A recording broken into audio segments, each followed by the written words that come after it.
我们为了梳好头发、固定夹子，什么护士行业的、教师行业，大家都应该知道，就会别很多那种黑色的一字发卡，对吧？总可以了吧？没那么简单。在职场上啊，真的总有一些人在最简单的问题上最大化的为难你。他规定要求我们头发梳得一丝不苟，但是头上固定头发的夹子不能超过6个。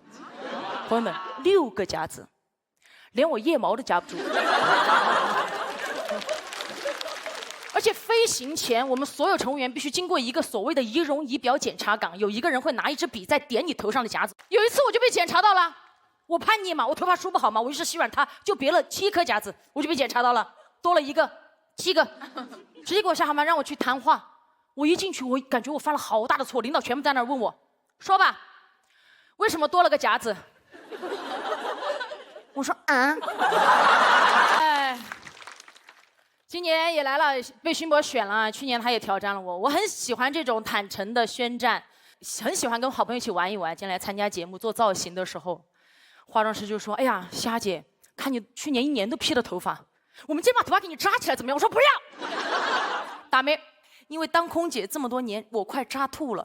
我现在对扎头发已经 PTSD 了，我甚至 PTSF 披头散发。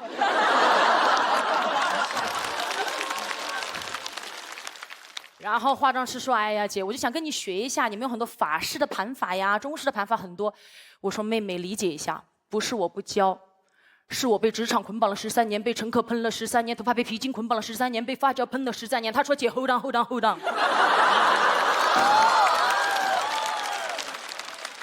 就是完全看不出来，你当了52年的空姐，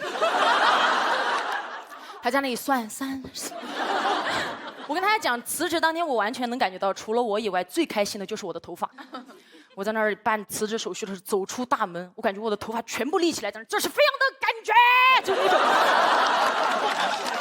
不要怪我这么叛逆啊！确实这么多年我真的受够了。我发现，我们每一个乘务员扎头发，发际线都快推到背上了。最近世界杯大家有看吧？空中哈兰德。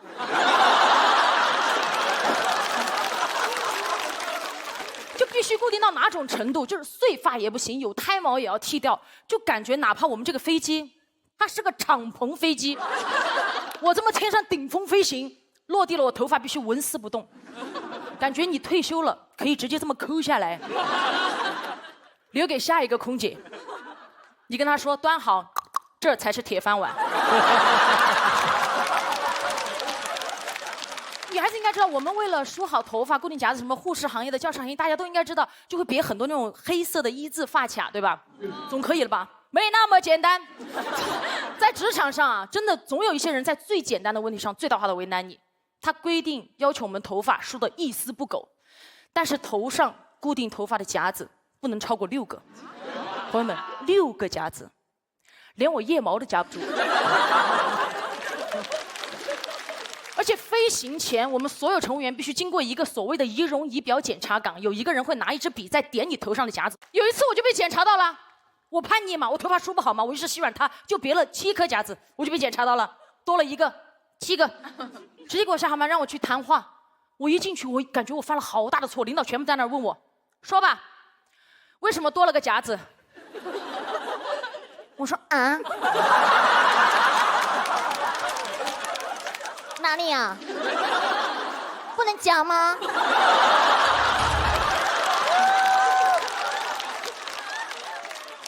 领导说把你夹子从喉咙里抠出来。你在那种情况下，我本来想用幽默的方式化解尴尬嘛，后来失败了。但我实在没招了，不久后我就直接剪了一头短发。我短发空姐飞了很多年，但是又被一位领导说了我一下，他说你本来个子就这么高了，再加上你短头发，会很容易让旅客觉得你有距离感，这样很容易被他们投诉你没有亲和力。哦，高个子短头发亲和力不够，那你以后招你就招矮个子长头发，哎，你就招一群武大郎站在客舱跟旅客这么正式，对吧？什么都不用做，在客舱里面挑着担子把饼发完就可以了。但是行李就只有旅客自己放了。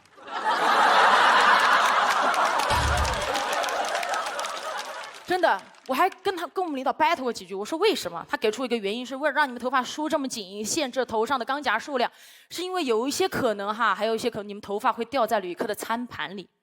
我说实话，你怕我们头发掉，你岗前培训，你第一天就给每一个乘务员发一顶泳帽。哎，我们就往头上这么一套，每一个人都天庭饱满，统一，每个航空公司的 logo 就打在泳帽正中心，对吧？旅客一样呼唤你，乘务员来了。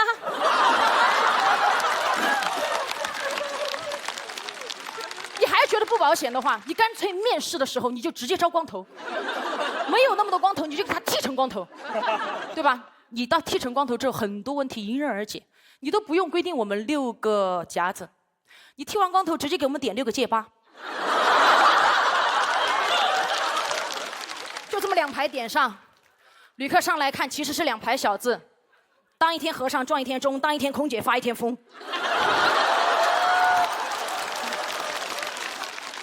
我刚进公司的时候开会啊，听公司前辈们聊到以前的规定，说头发梳不好最高可以扣30，开会迟到扣30，扣完100直接滚蛋。我说那怎么办？前辈说你听我说，我们有加分项，朋友们听好了，我们有加分项，我们可以弥补。所有乘务员成功处理1次劫机，加5分。什么概念，朋友们？5分。我要成功处理6次劫机，才能抵我1次披头散发。我当时就在想，如果有最后1个月我已经扣了30分，马上被开除了，飞行的时候遇到一个劫机犯，我都不知道我是怎么办。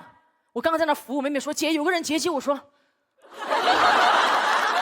哪里来了，我可以加分了。我刚要上去跟他搏斗的时候，我的同事弟弟一把拦住我说：“姐，我先打吧，我已经扣了60分了。”我说：“弟弟，我也扣的差不多了，一起打吧。”然后我们在殊死搏斗的过程中，劫机犯一把抓掉了我的泳帽，看到我头上6个戒疤。他说这是，我说和尚撞钟，空姐发疯，出家人不打诳语，只打诳徒，打完收工。说的，最后用尽全力把劫机犯打趴下，加5分。还差25分，我真的没有办法了。我左算右算，我就像脱口秀主持人一样走到他的面前。请问你是一个人来的吗？旁边5位跟你是什么关系？是一个人来的吧？来，起来，起来，再劫5次。劫机犯在劫难逃，一看打不过，说不劫了，不劫了，不劫了。我刚刚松一口气，他转头就要投诉我说，我要投诉你没有亲和力。我说啊，哪里啊？没有亲力吗？开玩笑，我这辈子其实都不想通过那样的方式去加分，更不想因为这些畸形的规定去扣分。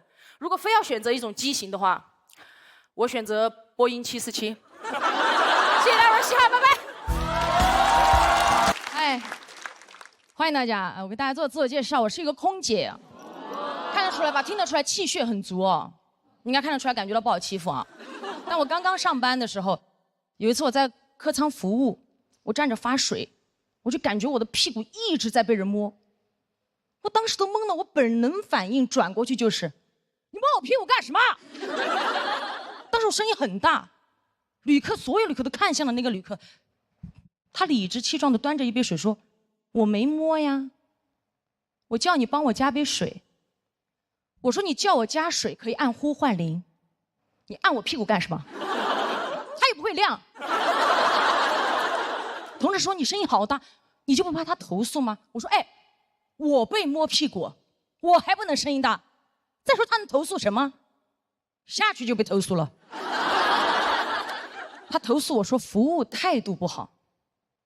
我领导问我你跟旅客说什么了？我说我屁股不亮。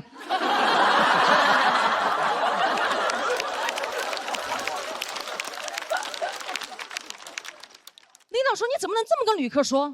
我说就是不亮啊，你的会亮吗？给我看一下。经常遇到这类的事情。还有一次，我的一个小同事，一个小妹妹，在客舱工作的时候被一个旅客要电话，旅客说你不给我话，我就投诉你。我想办法能要到你的电话，非常害怕，走到后厨房问我姐怎么办。我说我跟你一起去。我走到那旅客面前，我说你是不是要他电话？你连我都一起要了。旅客说我不要了。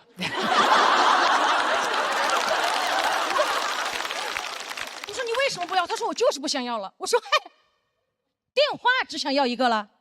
刚刚发饭的时候，餐都要2盒。哦，但这句话我没说啊，我怕被投诉嘛。后来下去还是被投诉了，他投诉我非要给他电话。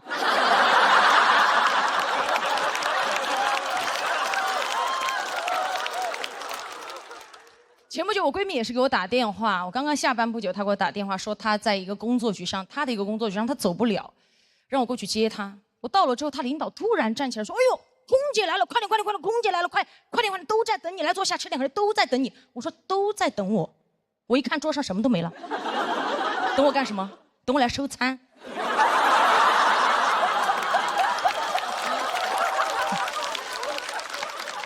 我刚刚下班又要上班。刚坐下，他领导就递了一杯酒在我面前。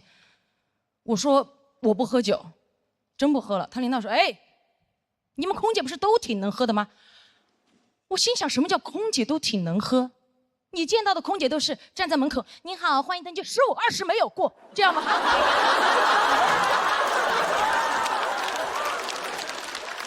没有吧？所以当天我还是压制着情绪，礼貌的跟他讲，我说真不喝了，领导。明天还要上班，我实在是不想跟他多说话，当时脸色也不太好看。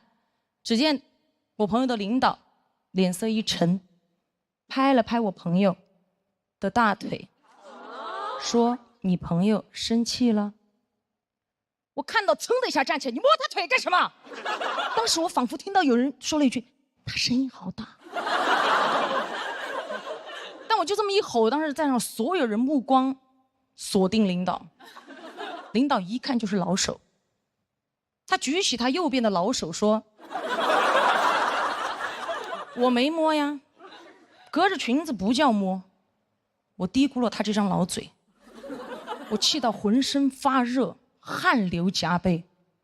当时左边胸上的硅胶胸贴气到贴不住，咣的一下就掉出来了。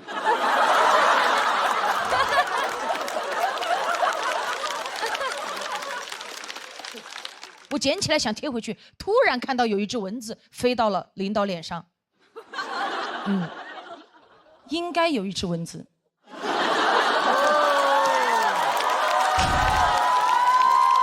就是有只蚊子。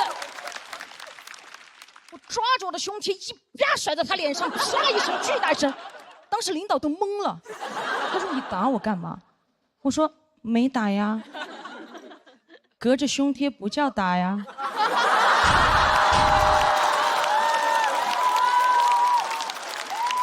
我想跟他讲，这是一个女人宽广的胸怀拍在你不要的脸上。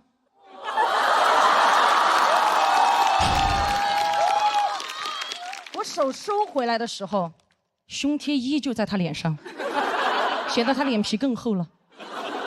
他当时什么话也没说，只是默默地摘脸上的胸贴，一边摘一边看着我闺蜜说：“你朋友挺有种的。”你看，他连这句话都不敢对着我说，因为他知道我真有。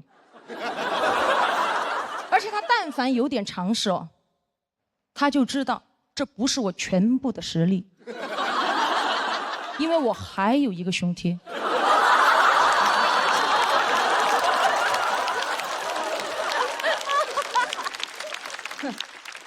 回家路上，闺蜜就在车上担心嘛，因为她的领导跟我领导认识，会给我穿小鞋。我说可笑，什么叫穿小鞋？我胸贴都不穿。后来我朋友领导还威胁她，让她不要把这件事情说出去，不让她在公司说。好，我上电视上说。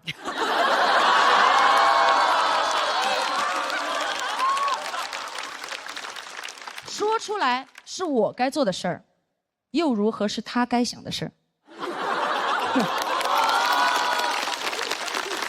领导还跟我朋友说退一步海阔天空，哎，我不退他也阔也空啊！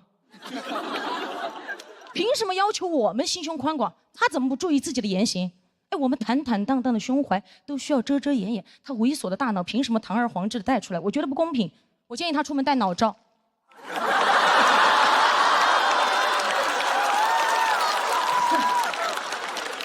爽啊！还有这个领导，如果你不想被骂，你就别做，对吧？如果你做了，你就别怕被骂。如果你觉得今天我骂的脏，哈，隔着屏幕也不叫骂。简单和气。哎呀，大家别看我这样子哈，其实我小时候也被欺负过。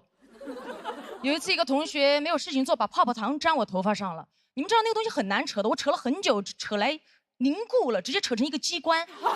然后我就这么哭着回家，扯半天，越扯越气，然后就哭着，就回家。然后外公远处看过来，以为跑了一只火鸡回来，然后跟我说：“你在学校里不要跟别人动手啊，就朝他吐口水就好。”第二天到了学校，果不其然，同学又开始追着我打了，把我逼到角落，走投无路。我真的忍无可忍，我当时吐出去那一瞬间，整个世界就安静了，因为当天风很大。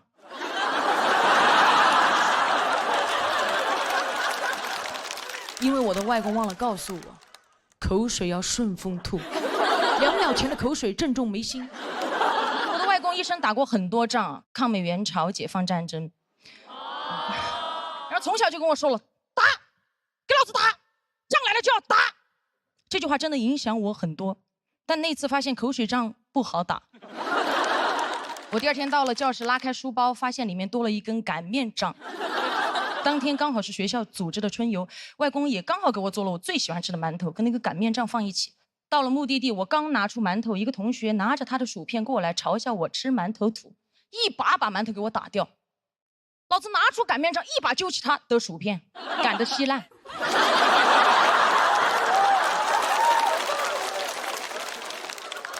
他本来想还手，看到我手里的擀面杖，转头开始暴踩我的馒头，直接踩成了一张饼。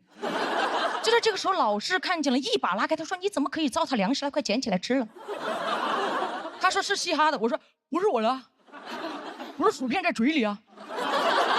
老师说薯片嚼碎了不要说话。晚上回家，外婆端出馒头，一脸疑惑，说：“你先吃吧，本来说好今天吃饺子的，擀面杖不知道哪儿去了。”我看向外公，外公。虽然外公跟我说了仗来了就要打，当然我也不是没仗硬打，都是别人先惹我才打。整个学生时代，我的头发被剪过，吊带被扯过，馒头被打过，钱也被抢过。当然这些事情我知道也不止我一个人经历过，但那些欺负我的人后来也不好过。怎么说呢？老子的擀面杖，仗功赫赫。真的，后来他们都知道仗来了就要跑。后来上班成熟了很多，直到遇到公司一个出了名的爱刁难人的前辈。他最奇葩的一点就是有非常变态的控制欲。他在飞机上，只要他没吃工作餐，我们所有乘务员都不准吃。恶霸！我不行的，我是必须按时吃饭的。当天飞机上工作完了，我就开始吃。他过来说：“你怎么吃上了？”我说：“一起吃啊。”他说：“我不吃，我不饿。”然后阴阳怪气的跟我说：“你吃吧。”你把我那份也吃了，我说我吃的就是你这份。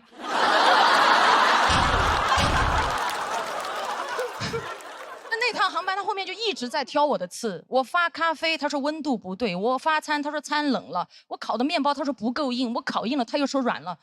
我当时拳头都硬了，我盯着他说，旅客觉得很好，很满意。他一把拉过我，恶狠狠地说：“我说什么就是什么。”我说什么？他翻了个白眼，指着我说：“你的平底鞋是公司发的吗？谁允许你穿的？”我说：“我自己。”他说：“你懂规则还是我懂规则？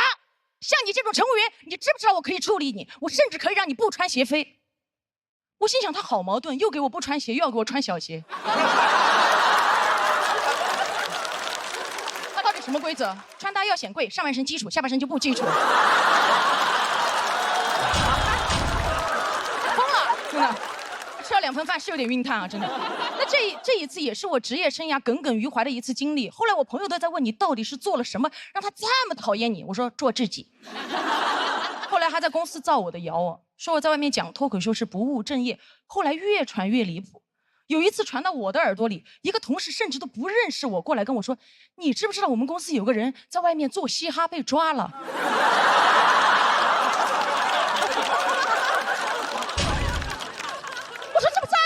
这不，我说不可能吧？他说怎么不可能？我亲眼看着他被抓进去的，说他利用空姐身份在外非法牟利。我说牟什么利啊？他该不会把飞机餐拿下去卖吧？同事说飞机餐谁吃啊？我听说他把飞机座椅拆下去卖了。我都不知道这种谣言怎么传出来的，还有人信。我拆飞机座椅下来卖，谁买？卖给高铁。而且说实在的，我被谣言真的困扰了很久，也被针对了很久。好在前段时间辞职了，很爽的。10年了。前段时间出差，我经常因为录节目往返嘛，我就正好坐到了那个讨厌的前辈的飞机。有时候世界就是这么巧。当时一上飞机，所有同事看到我都非常亲切，上来拥抱我。前辈和我对视那一眼，我从他的眼神里都看到了一种情感。嘟嘟嘟嘟嘟。错了，我和他对视那一眼，其实一瞬间想起的是刀枪棍棒擀面杖的声音。星，他一看到我就过来，非常阴阳说：“大明星。”你亲自坐飞机啊？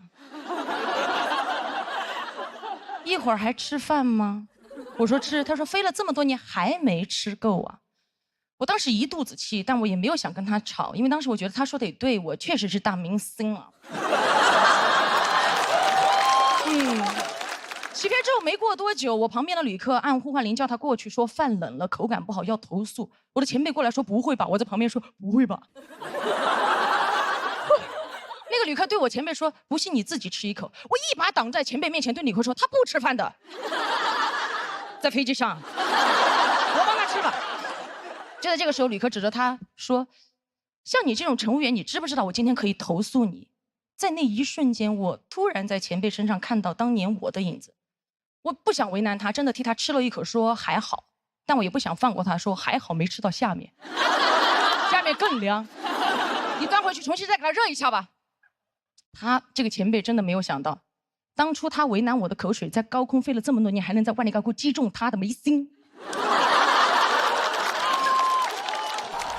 前段时间看新闻啊，网上看到很多航空公司开始实行女乘务员可以自行选择着装了。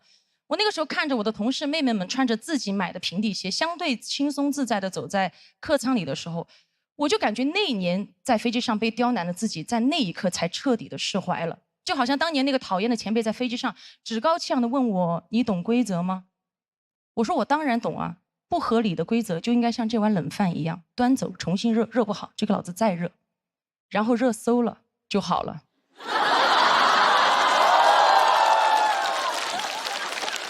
他当年为难我的时候，一定想不到我不仅懂规则，有一天我真的还能改变规则。但有一条规则我尝试过改过，但真的改不了。就是口水要顺风吐，尽量人稀罕。大家好，我叫文强，大家好。我是一个 HR， 人力资源啊，失业了，现在就只能做全职的短视频博主，职场赛道。就职场博主，你们知道我们平时在干什么吗？我们平时就是一群不上班的人，教一群不想上班的人怎么好好上班。这就是我们的工作，但是其实我也不想失业。我今天就聊一下去年辞职的经历，朋友们。去年公司新来了一个总裁，他总裁员，他裁员理由也很离谱，我无法理解。有一次他跟我说，他说门枪，你去帮我把阿曼达给裁了，因为阿曼达性格内向，阿曼达是个财务，我觉得财务还是性格内向一点比较好，因为如果财务很外向的话，老板很有可能进去。你让阿曼达怎么外向？大家看，这是我新做的假账，逼真吧？是不是栩栩如生？老板就说他不喜欢内向的员工，他要外向一点。我说什么意思？他说：“哎，门枪 ，MBTI 你懂不啦？晓得不啦 ？MBTI， 多招点 E 人，我要公司活泼开心一点。E 人，老板可能是很久没有自己亲自上过班了，上班久了没有 E 人。”我下班可以很 E， 我休假可以很 E， 我工作日起床我就变 I 了，我坐在工位上就是哀到要死掉，左右的同事就是挨家挨户。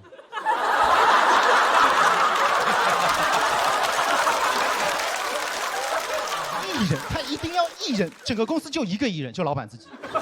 老板怎么能这么 E？ 他怎么能这么 E？ 我有一个想法，保证让所有人都开心。全公司小涨价去团建。还是老板想的周到，上了这么久的班，干了这么久的活，难得休个假，谁不想和老板好好待在一块儿呢？我感觉他不单 E， 他还很寂寞，他就需要有人陪着，难怪他开公司呢， company。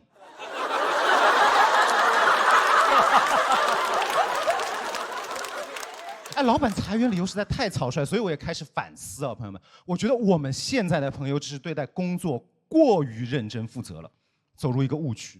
我觉得不要这样，我觉得应该反过来，我觉得应该对待感情认真负责一点，对待工作而已，玩玩的呀。我们知道人都是有感情的，但是我们也要知道，不是所有的人都是人，法人不是人。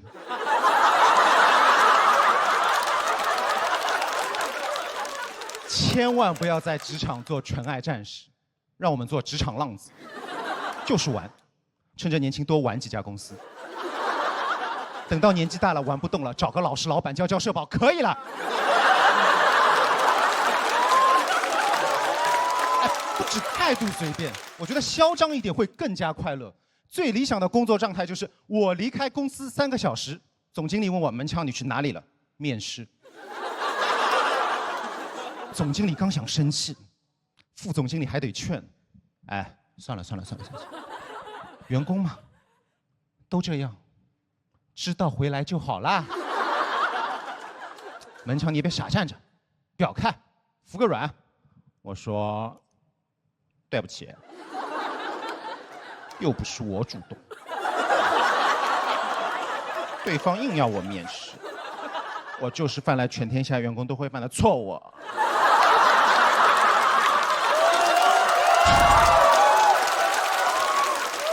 当然这都是幻想，现实就是老板每次让我裁员，我都下不去手，他还 PUA 我，他说门枪 HR 就是要做坏人，因为坏人的缩写是 HR。我说那好人的缩写也是，然后他就没办法，他说你要跟我共情啊，你站在老板的角度，你要跟我共情。他让我跟他共情，他一定忘记我是 HR， 我看得到他工资，很难共情。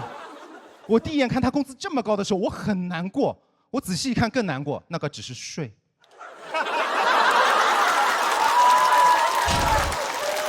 我觉得人和人之间是需要共情的，这个我能理解。但是共情的前提是要关系微微发酵，微微发酵的关系使人心情愉悦，就像统一无糖春福绿茶一样，微微发酵，缓缓生香。作为一个上海人，我可以没有咖啡，但是不能没有这瓶有腔调的绿茶，老嗲了。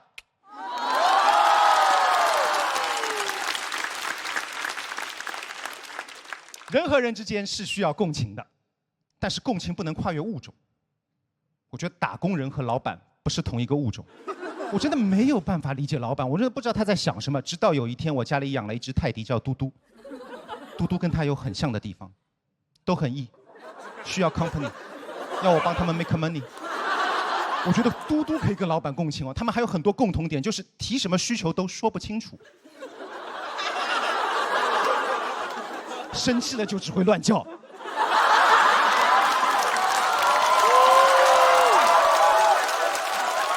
所以在他莫名其妙裁员的时候，我就跟他说我不干了，我辞职了。我跟他说 HR 不是好人的缩写，也不是坏人的缩写。此时此刻我要跑路了 ，HR 的缩写就是哈哈 wrong。谢谢大家，我是文强。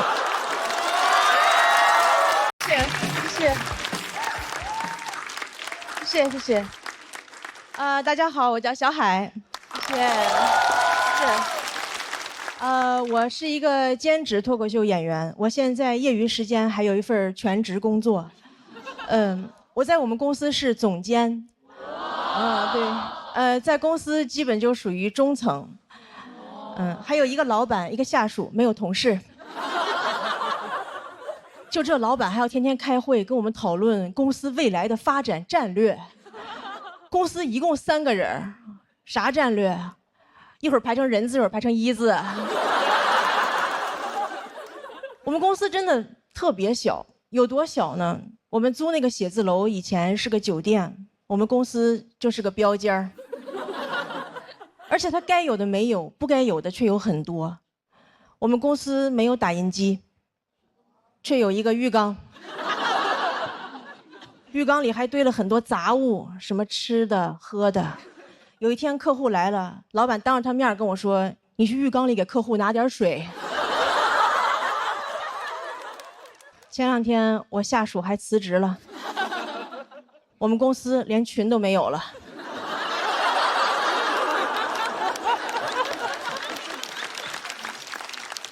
现在经常有人问我，你说脱口秀不怕老板知道吗？我不怕，因为你看我有2份工作，我们老板有4份，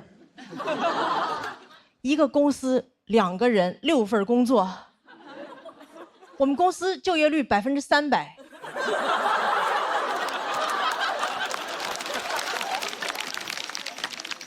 你要想实现就业率100%，还得雇4个街溜子。我们公司就我一个全职员工嘛，前2天老板又雇了个兼职，是兼职 CEO。听说过吗？兼职 CEO。你们哪个公司 CEO 年薪是日结的？平时我都不太敢给他打电话，因为害怕他还有什么别的兼职。我怕我打电话，我说老板有个文件需要您签字，老板说一会儿签，等我送完这单。不光公司奇葩，老板还经常跟我提很多奇葩的要求。哎，你们能相信吗？前2天我老板让我值日。我说值日是不是应该轮流值日？我没见过谁一个人值日，一个人那就不叫值日，一个人那就叫保洁。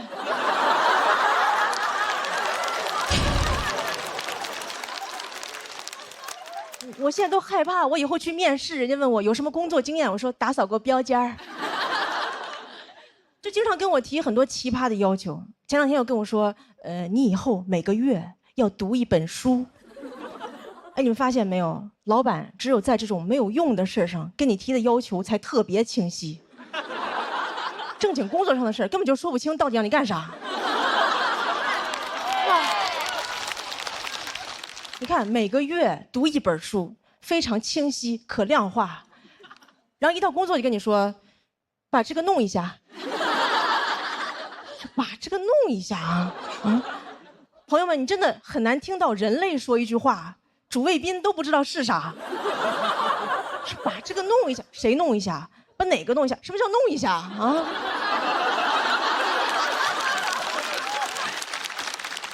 就这句话，老板可以让我干任何事儿。老板就算让我杀人都可以说把这个弄一下。然后前2天老板又要给我降薪，他居然跟我说你去起草一个自愿降薪协议。我说怎么你要给我降薪，协议还得我自己写啊？你要勒死我麻绳还得我自己编？你这是相当于潘金莲跟武大郎说大郎煎药了。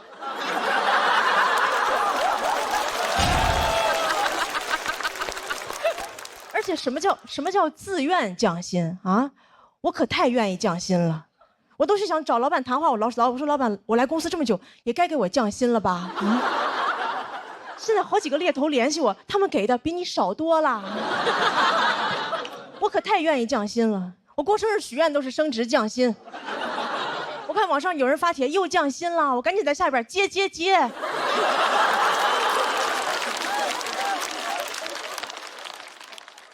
然后前2天老板又要给我降薪，这一次他居然要给我转成兼职。我说我不缺兼职。然后他跟我说了一句话，我才知道什么是真正的霸道总裁。他跟我说，虽然我给你转成了兼职，但我希望你不要有别的工作。我说怎么，您还要给共享单车上锁啊？不过降薪也有一个好处，我发现老板跟我说话都客气了很多。以前老板就是跟我说你这个不行，现在跟我说你这个不行哈。我说那不行的话，那你把这个弄一下。哎呀，但是我也没有其他的办法。老板给我降薪，我就只能把老板写成段子；老板给我降薪，我就给你们带来欢笑，这就是降本增效。谢谢大家，我是小海。大家好，我是鸭蓉。我是一个还在上班的脱口秀演员，我现在已经工作快10年了。对，然后我最近就悟到了一点啊，我就发现就是如果你在刚工作的时候觉得自己有很多不会的啊，你千万不要过度焦虑，因为当你工作10年之后，你就发现有些事情啊还是不会。我到现在都不会应酬。我们领导还很疑惑，他说：“你们脱口秀演员不是都很爱喝酒吗？怎么不会应酬？”我说：“我们脱口秀演员语言表达也很精准的，说了爱喝酒，没说爱陪酒。”然后大家如果以前听过我的段子，应该也听得出来，我这个人蛮有主见的啊，所以我吃饭也是有自己的节奏的啊。我们领导也不说看着点啊，每次就是他提一杯的时候，我都在啃羊排。我也非常不擅长敬酒，就是我找不到敬酒那个 timing， 就我不知道为什么，就每次我正打算站起来的时候，就有人他已经站起来了。而且你一旦错过第一个 timing， 第二个 timing 就更难把握了，因为变量更多了。你要在领导休息好之后，以及第二个人准备好之前，大概就那么几秒钟，稍纵即逝，我每次都纵掉。所以这个时候我就特别怀念我们脱口秀经典赛制，我说要不然想敬酒的人都站起来吧，让领导反选，对吧？然后我觉得很奇怪的一点就是说，其他人好像都能敬上酒，只有我老是慢半拍啊，所以我真的怀疑过，我说会不会这个房间里它其实是有一个 BGM 的，只是我听不到。但是我很擅长推理，我根据他们敬酒的这个流程和节奏，我反推了一下，我觉得这个 BGM 应该是这样子的：1打打2打打，站起来去敬酒，举起杯一大口，拍马屁往回走。但是我就是卡不上这个节奏啊，而且只有我卡不上这个节奏啊，就每次去应酬特别像一个篝火晚会啊，所有人在那边举着酒杯载歌载舞，只有我一个人在篝火旁边跳竹竿舞，被夹脚。而且我不理解为什么要敬酒啊？有的人说是因为酒很珍贵，所以要通过敬酒来表示对客人的尊重。我觉得应该是骗人的。我觉得如果真的是因为酒很珍贵的话啊，那就让客人一个人喝就可以了。对吧？我们请客的就不要喝酒了，我们就负责站那边说没事没事，我不喝我不喝，不爱喝不爱喝不爱喝，没关系你多喝点多喝点没关系，我刚在厨房喝过了。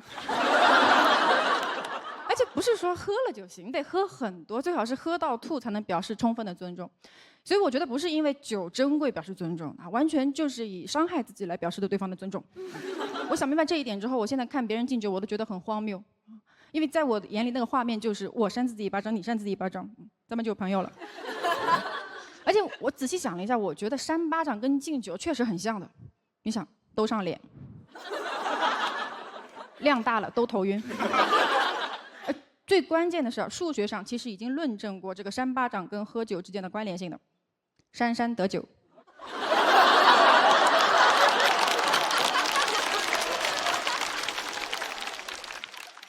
不过我虽然不是很会应酬，但是其实我也没有出过什么大问题，只有一次非常尴尬，就去吃饭，那家店的服务员不知道是出于刻板印象还是保护女性之类的，他就问我说：“女士，请问你喝红的吗？”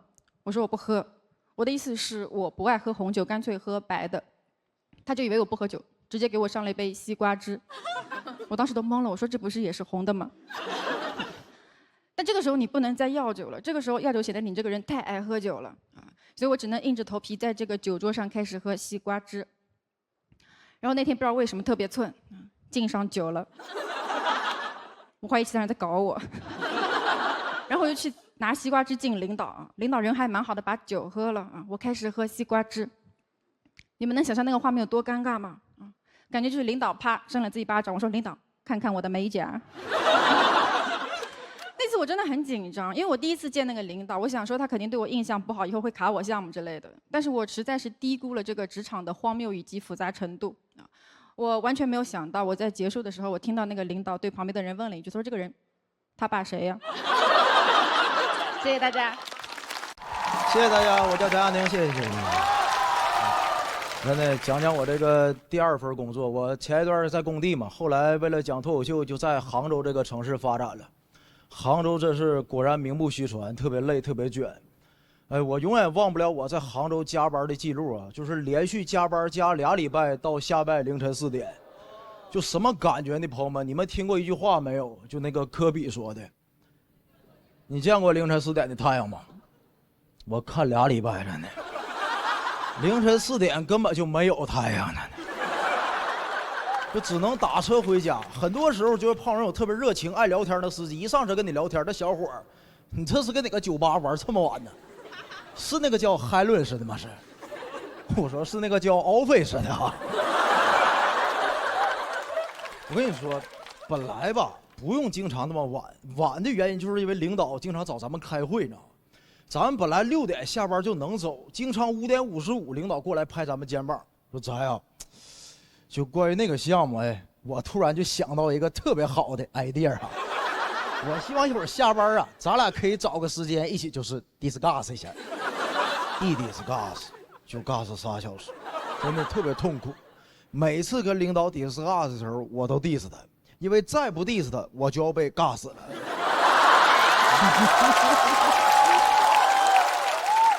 而且你发现没，很多时候领导特别虚伪，就加完班之后就把手搭你肩膀就鼓励你说：“咱辛苦了，辛苦了。”我说辛苦了，那没有你能辛苦吗？我感觉这事儿就不合理呀！你说咱们打工的人，明明拿着固定的钱，随时随地被领导要求多加班干活，我感觉不对呀。咱应该有权利随时随地让他多给咱来点钱呢，是不是？我前面找我领导说，领导啊，一会儿下班给我打2000块钱来，来着急用来。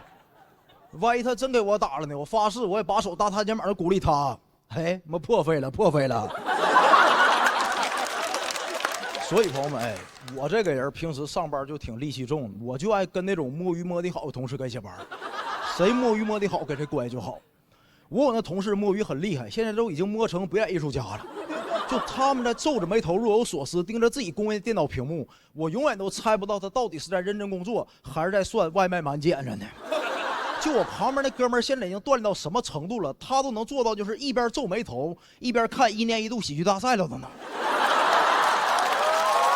真的，那看见好笑的地方现在都学会叹气了都了，特别厉害，就表情跟心情各玩各的。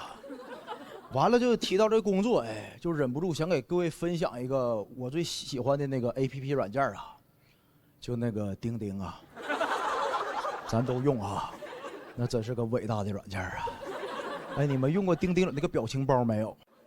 那个赞，特别帅，试一试。咱正常微信其他聊天软件给人发点赞的表情，就啪一个大拇指就定着了。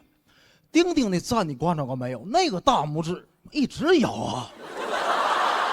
真的，这是我见过全世界最 Q 弹的赞啊！我感觉这功能就有点意思。朋友们，你想哎，如果一个大拇指啪就定着了，就表示赞同，表示认可，表示棒，对吧？但如果要是说，你可真行啊你，那是不是有点嘲讽的意思了？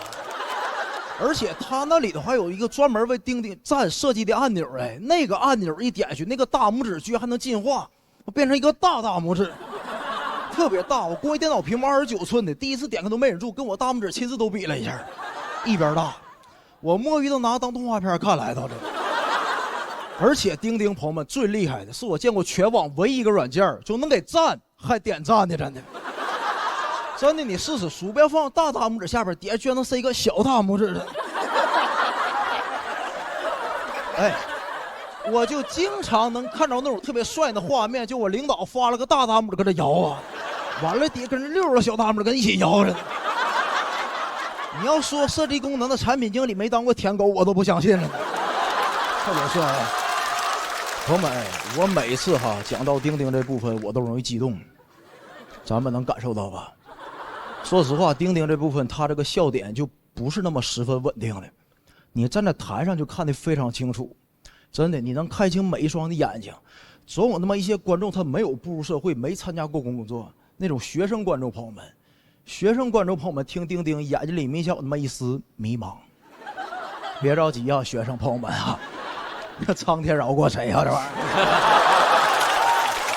等到你凌晨4点下班用钉钉的时候，你就知道为什么喜剧的内核是悲剧了啊！关于这个上班啊，我得给各位分享最后一点，我在工作的时候最恨的一种人，没有之一，就是那种领导的舔狗。我一直以为咱们打工人应该是一伙的，不是。我遇见过最狠一个同事，真的舔领导拿命在舔。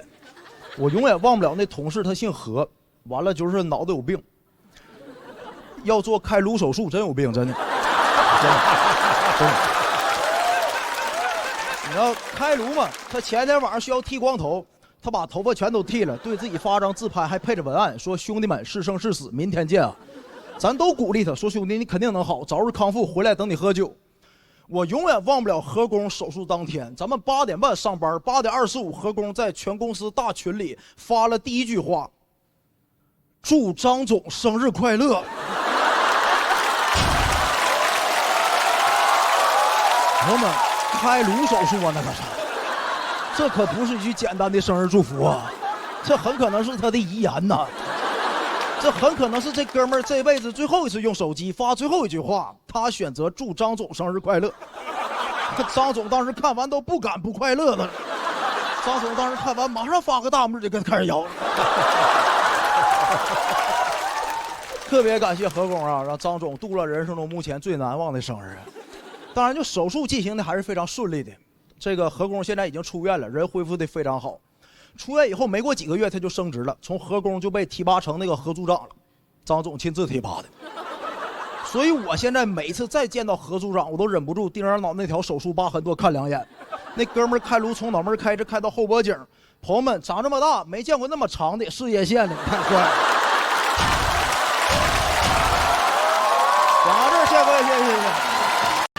Hello， 大家好，我是西卡。我是个空姐，看得出来吧？好，这都不算什么。我刚开始讲单口的时候，我是那一组唯一一个女演员。那个时候主持人介绍我说，接下来上场的是一位女演员。观众说啊，主持人说没对，垫了一句，她还是个空姐。观众啊，我一上场，观众啊，其中有个大哥噌的一下站起来。看过，这个婆娘一看就是春秋航空的。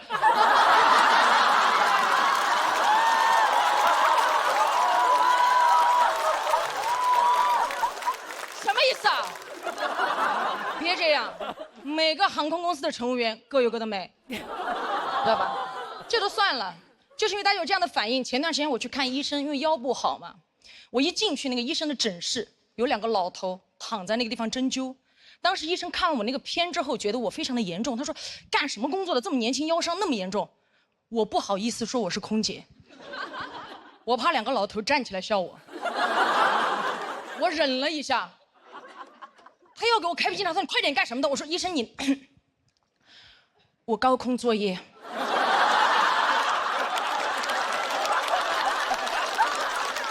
我刚刚一说完，医生手上的笔都放下了。天哪！哎，看到没有？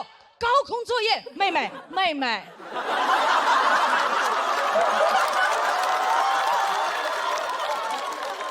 我说你说呀，他说现在像你这么年轻，开塔吊的还是少了哈。哎呀，确实我跟大家想象中的空姐不一样。我是体育生，原来是定向越野大赛冠军，国家2级运动员。怎么当上空姐的？完全是因为那段时间训练太累了，我不想跑了。我刚好碰到了空姐面试的招聘，我就报名了。拿到面试通知单那一刻，特别开心，拿着单子去找我教练请假了。我说教练，我不跑了，我要当空姐了。我教练拿过了单子，天哪，空姐！你去嘛，你当了空姐，老子给你买架飞机。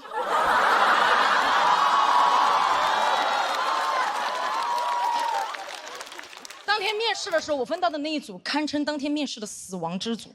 什么意思？条件太好了，因为我们那天所有人都分成7个人一组，最多就是7选2，有些甚至一组全部淘汰掉。我一进去我们那一组，不要说7选2了，我进去我都选了4个了。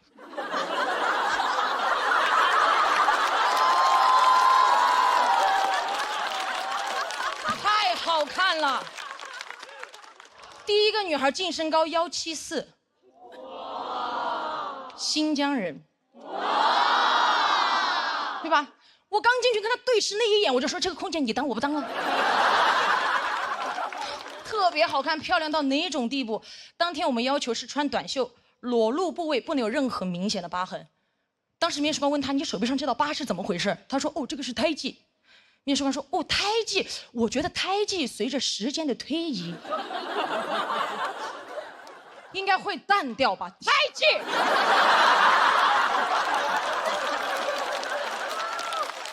随着时间的推移淡掉。他在想什么？又不是爱情。而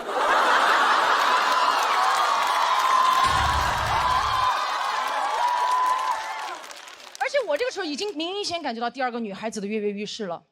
已经迫不及待，他该他的时候，一个箭步上前。老师好，我是2号，身高171，特长拉丁。咵，他就甩了个胯出去，就这么快。这个胯都感觉甩到了对面3位面试官的桌子上放着了，目光如炬盯着对面的面试官，好像在说：你们不给我过这个胯，我就收不回来哦。面试官哪里见到过速度这么快的胯，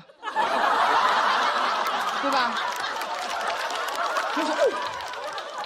挺不错的，挺不错的。那个同学可以到旁边冷静一下吗？我们后面毕竟还有那么多选手。他说可以啊，他这样送着胯就到旁边去了，好灵活，太优秀了。到我的时候，我已经明显感觉到，因为可能是面试官已经看到了太多条件非常优秀的女孩了，到我这已经明显没有什么耐心了。我刚刚上前一步准备开口的时候，他直接打断了我说：等一下。你基本条件我们已经看了，就不要浪费大家的时间了。你有没有什么特长？我觉得他一点都不尊重我。我当时冷笑，我说特长，哼，这个地方不够我起跑。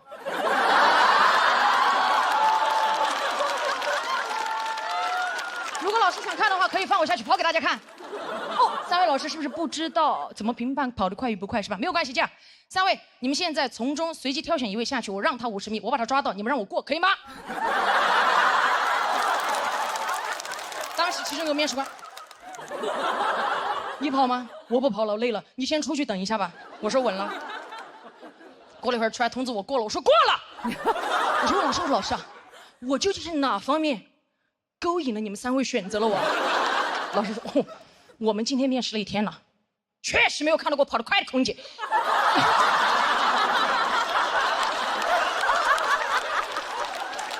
你要跑得快的空姐干嘛？后来上了班才知道，个别旅客啊，极个别，他上了飞机以后，他认为空姐是住在行李架里面的。怎么说？就只要他一按呼唤铃，所有空姐必须像氧气面罩一样快速掉在他面前说：怎么了？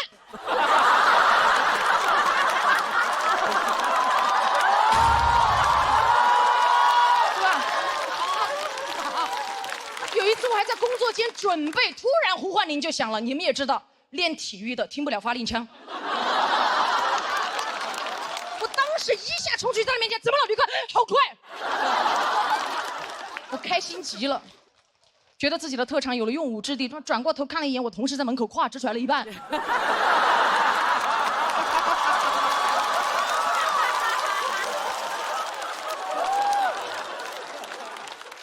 完全能理解大家为什么想象不到我当空姐的样子，因为这个社会对这个职业的刻板印象确实太多了，对吧？很多电视短剧里面拍的空姐就是这样，穿着短裙、丝袜、高跟鞋，拖着一个飞行箱在那个后几楼走过去走过来的，对吧？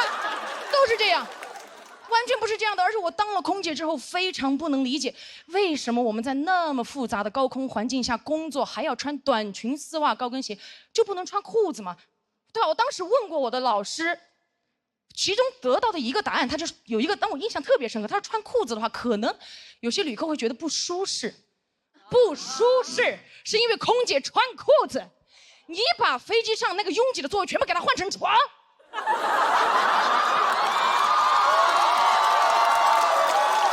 吧？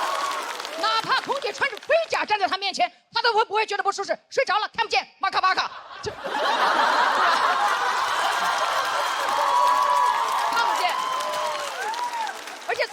这个东西真的很不方便，真的，在这个职业里，我不知道它的作用在哪里。从舒适度和安全的角度来讲，都达不到，不保暖还吊裆，穿过的都知道，对吧？有些质量不好的非常恼火，哪怕这个世界上跑得最快的男人博尔特，这身装扮参加奥运会，对吧？过去各位，预备，砰！撞线那一刻。博尔特100米成绩58秒69，没有破纪录，破了2双丝袜。而且，如果飞机遇到紧急情况着火了，真的需要撤离旅客的时候，我们撤离的最后一步，所有乘务员需要脱掉自己的丝袜，因为丝袜的材质在这种环境下非常容易起火。你不是知道它不安全吗？在这么紧急的情况下还要花时间去脱丝袜，那为什么一开始还要穿？你哪怕给我穿一条厚一点的牛仔裤，起火的时候我甚至可以把它一屁股坐灭。真的，对吧？遇到紧急情况，这个时候着火了，我说火在哪？我一屁股坐过去，我的同事拿着我灭火器来，火在哪里？我说火在当下。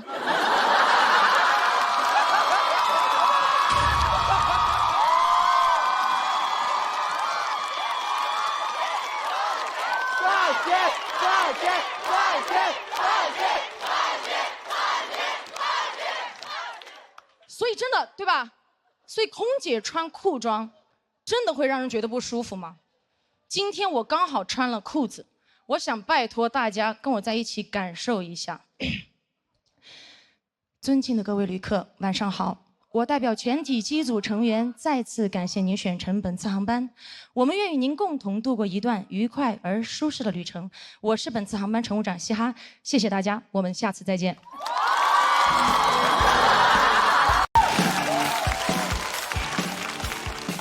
Hello， 大家好，我叫黄妍锦，我今年26了，还没有谈过恋爱。我之前跟朋友说的时候，他说快拉倒吧，我看你长得像离过婚的。也有一些人追我，但是追我的人岁数都比我大，30多岁，比我大30多岁，是不是挺荒谬的？我之前有个朋友跟我说，黄妍锦，我感觉你长得特别招老富翁的喜欢。现在好了，富不富我不知道，老翁是全送我这儿来了。现在追我的恨不得没有50以下的。算命的说我今年犯桃花，我都纳闷怎么我这桃花长寿桃上了。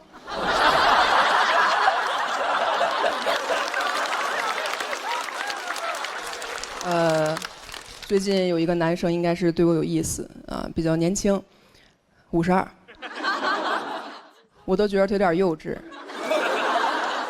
他是我的一个领导，他会半夜3点翻到我2年之前的一条朋友圈，给我点了个赞。我说老年人是较少哈。我是个很爱发朋友圈的人，我算了一下，2年来我发了2000来条朋友圈。半夜翻我2000条朋友圈，拿我朋友圈当读者看了。而且我是不知道你们朋友圈平时都会分享一些什么内容。我朋友圈分享的东西很简单，全是我对一些事儿的想法，我对一些事儿的观点。我发现这个老头大半夜不睡觉，翻了我2000多条观点，就赞同我1条。我都觉得他那条不是赞同，他在那留了个书签儿，说今天就读到这里吧。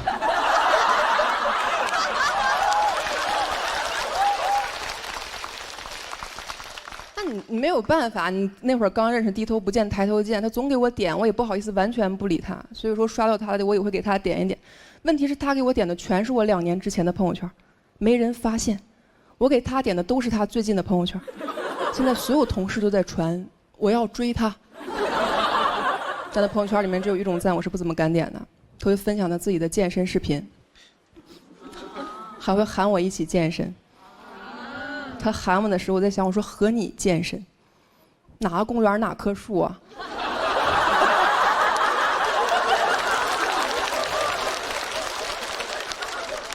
我有时候看他发那个视频，我也觉得挺搞笑的。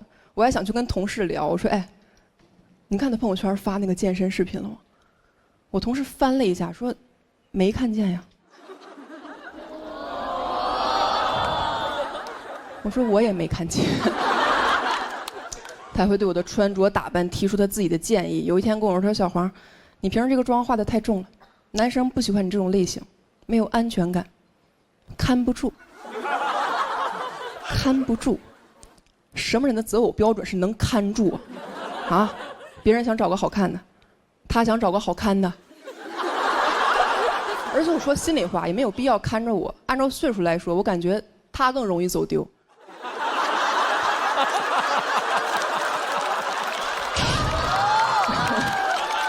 这个人好像一直觉得自己在跟我搞暧昧，他有点太笃定了，他笃定到我都开始怀疑自己了。我说会不会其实我喜欢他，就是我没发现，他发现了。过了几天给我发来这么一条消息，他说：“黄妍锦，你喜欢什么类型的男生？”我当时看完脑海内警铃大作，我说坏了，这老头要跟我表白。你怎么回他？我喜欢什么类型的男生？我说我喜欢年轻的，有点过于针对他了。我说我喜欢长得帅的，他这种人又很难认为自己不帅。你很难找一个切入点。我真的绞尽脑汁，另辟蹊径回了他一句，我说：“你是要给我介绍对象吗？”哈哈哈！不要小看这个哈哈哈，很有巧思。多一个哈，4个哈呢，显得有点热情了；少一个哈，哈哈，又过于嘲讽。哈哈哈！就可以维持一种微妙的距离感。你是要给我介绍对象吗？哈哈哈！我真的觉得这个是我能想到的最智慧的、最委婉的拒绝了。大爷回我说：“我想把自己介绍给你。”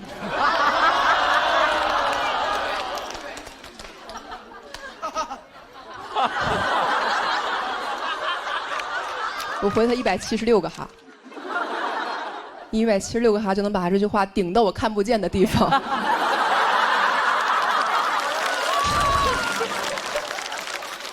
就是我发现他这种人不懂一个很简单的道理，叫做面斥不雅。就是你作为一个文明的现代人，很多话其实不需要当面骂你就应该明白，对吧？你就感觉他在装糊涂，因为这个人平时在单位跟他的领导一点就通，怎么到我这一点言外之意都听不出来，只能听到自己想听的。我说你是要给我介绍对象吗？他只能听到你我对象。我后来真的是累了，我都开始希望他能正儿八经跟我表白，真的，我特别希望他能好好的跟我说我喜欢你。这样我就可以好好的跟他说滚。我需要一个这样直接拒绝他的机会。终于有一天他半夜给我打电话，他说：“喂，小黄，我喝多了。”我喝多了这句话大家都知道什么意思，就是我接下来要说的所有话呢都很恶心。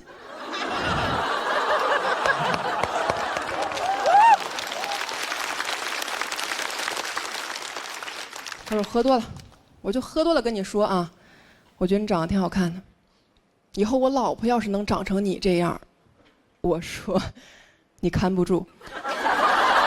讲到这儿吧，先。大家好，我叫翟佳宁，大家好。哎，谢谢，真的，人生中第一次来到这么大舞台，老翟家祖坟冒青烟了，真的。真的，我给各位讲讲我之前从事脱口秀之前的入社会的第一份工作。我刚步入社会第一份工作是一个环保工程师，朋友们，不是扫大街那种。环保工程师主要负责什么呢？主要负责就把咱们人类在城市里产生这个垃圾呀、粪便呐、剩饭剩菜，送到咱们人类永远看不见的地方。所以一般呢，咱们管打工人叫社畜、牛马，对吧？我不是，我属于那个社大肠杆菌，我属于分解者，真的。我那种出差地址，真的朋友们就特别偏僻，偏僻到什么程度？就是连人类都看不见。如果你们平时出差叫出差，真事儿，我平时出差应该叫流放。我永远忘不了我第一次出差那个地址，是我领导用 Word 文档给我发过来的，地图上标记不到那个地方。他说：“翟，你这第一次出差，咱先去这个江苏省徐州市沛县安国镇朱王庄村口向西走3.5公里，找到一个加油站，再向苞米地方向走2.5公里，遇见联络人徐工，使劲询问。”真的，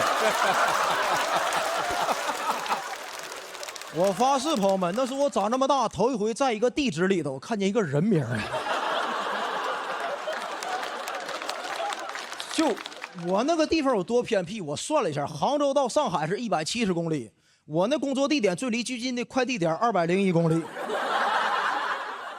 真的，我跟你讲，我们那儿花钱特别费劲。有一次我们一个工友过生日，我们说必须要奢侈一把买一个蛋糕，查了一下，最近的蛋糕店是在山东省。那个蛋糕店的备注特别真诚，说无论您在哪儿，我都给你送到。我们一方面看了之后特别感动，一方面又决定要给他上一课。啊！我头一回啊，看到一个外卖员把蛋糕送到咱们店里头，送到咱们那个厂区里头，跟咱们真诚的说你要是兄弟，你就给我刷一个1星差评。我可再也不敢再来了，真的。不干了。但是呢，他当时跟我们相处的特别融洽。当天他是甚至陪我们过完生日才走的。他不充电，那电动车实在是跑不了了。